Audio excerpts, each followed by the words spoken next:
রমজান মাস আসলে যেভাবে গরু ছাগল রোজা রাখে নাই, সেও রমজান মাসে রোজা রাখে নাই, এমন মুসলমান সমাজে আছে না নাই? আল্লাহ পাক তাদেরকে হুঁশিয়ার করে দিয়ে বলেন, এমন অধিকাংশ মানুষের জন্যই আমি জাহান্নামের আগুন তৈরি করেছি, যে জাহান্নামের আগুনকে আমি 1000 বছর জ্বালিয়ে লাল বর্ণ করেছি, আবার 1000 বছর জ্বালিয়ে সাদা হয়েছে, আবার 1000 বছর আগুন জ্বালিয়ে কালো বর্ণ হয়েছে, এমন জ্বলন্ত আগুনের মধ্যে নিক্ষেপ করব ওই সমস্ত মানুষগুলোকে যাদেরকে আমি বিবেক বুদ্ধি দেওয়ার পরেও তারা গরু ছাগল পর্যন্তর মতো চলেছে, আমার ইবাদত বন্দেগী করে নাই। জোরে বলেন ঠিক কিনা? এই জন্য বলেন ইবাদত করার দরকার আছে না নাই? আমার ভাইরা, মেয়াদের রাত্রে নবীজির সামনে অগ্রসর হলেন, আবার সামনে গিয়ে দেখেন কিছু মানুষ রক্তের নদীতে হাবুডুবু খাইতেছে। কিসের নদী? জোরে বলেন। রক্তের নদীতে হাবুডুবু খাচ্ছে।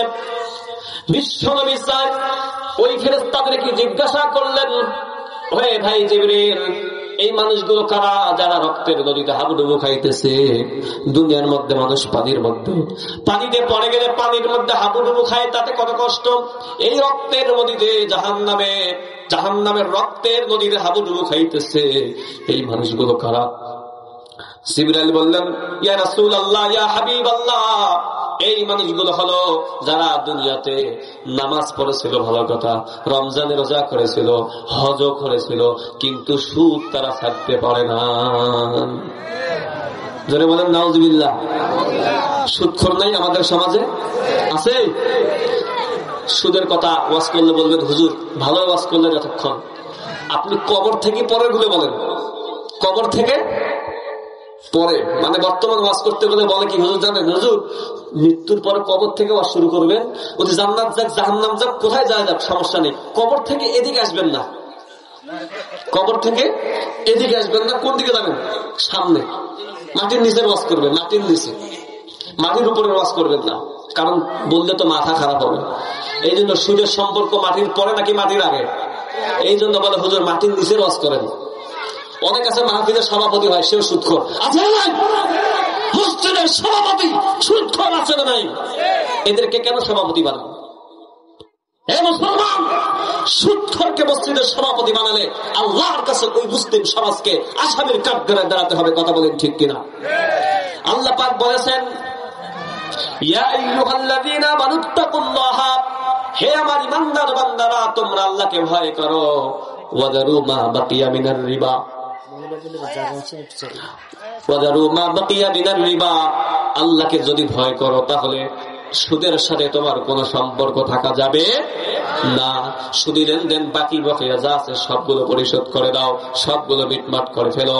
সুদের সাথে যদি তুমি সম্পর্ক রাখো, এ মুসলমান, ইন কুনতুম মুমিনিন, যদি তোমরা মুমিন হয়ে থাকো, খাঁটি ইমানদার হয়ে থাকো, জাহান্নামের রক্তের নদীতে যদি তোমরা হাবুডুবু না খাইতে চাও, তাহলে এই দুনিয়ার মধ্যে আল্লাহকে ভয় করে সুদের সম্পর্ক তুমি ছেড়ে দাও। এই জন্য সুদের সাথে কোনো সম্পর্ক রাখা যাবে না। রক্তের নদীতে হাবুডুবু খাইবে সুদখোর, সুদখোর রক্তের নদীতে কিয়ামত পর্যন্ত হাবুডুবু খাইবে জাহান্নামে। আল্লাহর নবী সাল্লাল্লাহু আলাইহি ওয়াসাল্লাম সামনের দিকে অগ্রসর হলেন। রজব মাসের 27 তারিখ মেরাজের রাত্রে নবীজি সামনে যাচ্ছেন। সামনের দিকে গিয়ে দেখেন কিছু মানুষ যাদের মাথাগুলো হলো নিচের দিকে আর পা গুলো হলো উপরের দিকে, তাদেরকে লটকিয়ে রাখা হয়েছে। জোরে বলেন নাউজুবিল্লাহ। আমার ভাইরা, জাহান্নামের শাস্তি কত কঠিন। মাথাকে নিচের দিকে দিয়ে পা গুলো উল্টো করে তার পা গুলো আসমানের দিকে উপরের দিকে লটকিয়ে রাখা হলো। নবীজি সাল্লাল্লাহু আলাইহি ওয়াসাল্লাম এই শাস্তি দেখার পরে ফেরেশতাদেরকে জিজ্ঞাসা করলেন, ওহে জিবরাইল ভাই, এই ব্যক্তিগুলো কারা যাদের পা গুলো উপরে দিয়ে লটকানো হলো, মাথা নিচের দিকে করে রাখা হলো, আর এদের শাস্তি এভাবে চলতেই থাকবে, কিয়ামত পর্যন্ত ঝুলন্ত অবস্থায় থাকবে।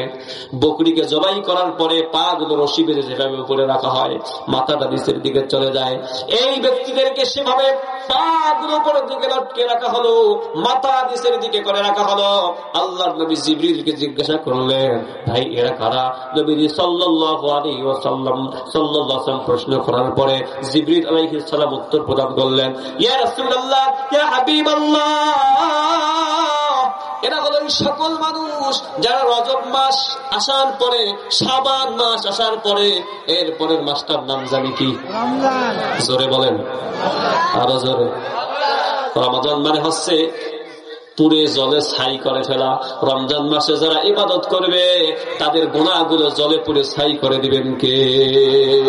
এই জন্য রমজান মাস সামনে আসতেছে, আমরা খুশি নাকি বেজার? জোরে বলেন।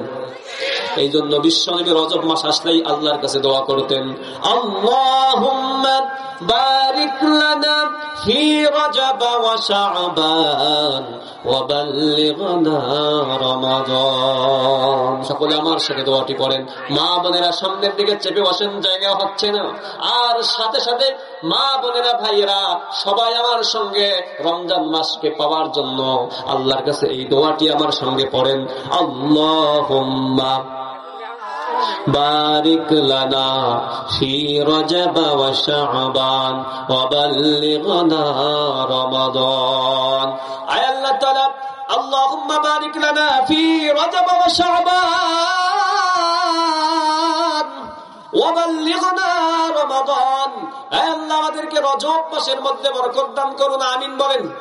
রব্বুল আলামিন শাবান মাস আমাদেরকে আপনি বরকত দান করেন, ওয়া বাল্লিগনা রমাদান। আর ওই রমজান মাস রহমতের মাস, বরকতের মাস, মাগফিরাতের মাস, নাজাতের মাস, ওই মাস পর্যন্ত আমাদের হায়াতকে দারাজ করে রমজানের রোজা রাখার তৌফিক দিন, বলেন আমিন। অনেকেই মনে কষ্ট, হায়রে 1 বছর খাইলাম, রমজান মাস আবার আসতেছে, চার দোকানে আগার পর্দা লাগালে কি একটা ভেজাল, মনে মনে ভাবতেছে না? চার দোকানে যারা পর্দা লাগায় এখন থেকে টেনশনে পড়ে গেছে। চার দোকানে পর্দা লাগায় কি ঝামেলা, ব্যবসা বাণিজ্য, চা স্টলে আমি ব্যবসা করতে পারি না, এখন থেকে টেনশনে পড়ে গেছে। আল্লাহর নবী কি বলেন দেখেন, বলবো? মেরাজের রাত্রে বিশ্ব নবী দেখলেন পা গুলো উপরের দিকে লটকানো হয়েছে, মাথাকে নিচের দিকে করে ঝুলিয়ে রাখা হয়েছে। বিশ্ব নবীজির সাল্লাল্লাহু আলাইহি সাল্লাম তার সঙ্গী ফেরেশতা জিবরিল আমিনকে জিজ্ঞাসা করলেন, ও ভাই জিবরিল, বলেন তো দেখি এই ব্যক্তিগুলো কারা, তাদেরকে এত শাস্তি দেওয়া হইতেছে, পা গুলো লটকায় দেওয়া হয়েছে? জিবরিল আমিন বললেন, এরা ওই সকল মানুষেরা যারা রমজান মাস আসার পরে তারা রমজানে রোজার আদায় করতো না। যারা বলেন নাউযুবিল্লাহ। রমজান মাসে কি করে না? রোজা রাখে না। রমজান মাস আসলেই তাদের খানা পিনা তাদের অসুবিধা মনে করে, রোজা রাখে না। আর যদি মানুষের চাপে, সামাজিক চাপে যদি রোজা রেখেও থাকে, তাহলে করে কি, ইফতারের সময় হওয়ার আগেই খেয়ে ফের সব শেষ। ইফতারের